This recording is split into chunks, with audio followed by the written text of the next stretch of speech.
লিখনকে কেন্দ্র করে বাঁকুড়া সোনামুখীতে তৃণমূল আর বিজেপির মধ্যে ব্যাপক সংঘর্ষ। বিজেপির অভিযোগ, গতকাল রাতে শিবডাঙ্গা গ্রামে দেওয়াল লেখার সময় লাঠি সোটা ধারালো অস্ত্র নিয়ে তাদের কর্মীদের উপরে চড়া হয় তৃণমূল কর্মীরা। আহত হন 3 মহিলা সহ 7 জন বিজেপি নেতা কর্মী। তারা আহত হয়েছেন, তাদেরকে হাসপাতালে দেখতে যান বিষ্ণুপুর লোকসভা কেন্দ্রের বিজেপি প্রার্থী সৌমিত্র খাঁ ও সোনামুখীর বিজেপি বিধায়ক দিবাকর ঘরামে। তৃণমূলের পাল্টা অভিযোগ, বিজেপির হামলায় তাদের 5 জন কর্মী আহত হয়েছেন। দুপক্ষই সোনামুখী থানায় অভিযোগ জানিয়েছে।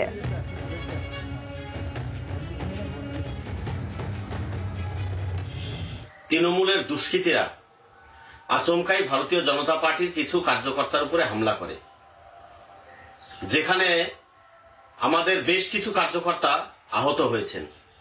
কি কারণে হামলা চালিয়েছে না, গতকালই আমাদের কার্যকর্তারা ওই এলাকাতে চুন লাগিয়েছে আমাদের ভারতীয় জনতা পার্টির প্রার্থী সৌমিত্র খাঁর সমর্থনে। তারা দেয়ালে চুন লাগিয়েছে, কিছু পতাকা লাগিয়েছে। সেই নিয়ে তারা প্রথমে 2-4 কথা বলেই একদম পরিকল্পনা মাফিক তারা রড, টাঙ্কি, বাঁশের লাঠি এসব দিয়ে আক্রমণ করে। এটা বিজেপির পায়ের তলার জমি হারানোর ফল। ওইসব জায়গায় তাদের কোনো সংগঠন নেই, তারা পায়ের তলার জমি নেই, তারা বুঝতে পারছে, তারাই আমাদেরকে আক্রমণ করেছে। এটা বিজেপির দুষ্কৃতীরা তৃণমূল কর্মীদের আক্রান্ত করেছে, আমাদের কর্মীরাই তো আক্রান্ত হয়েছে। এখানে বিজেপির কেউ আক্রান্ত হয়নি, আমাদেরই আক্রান্ত হয়েছে।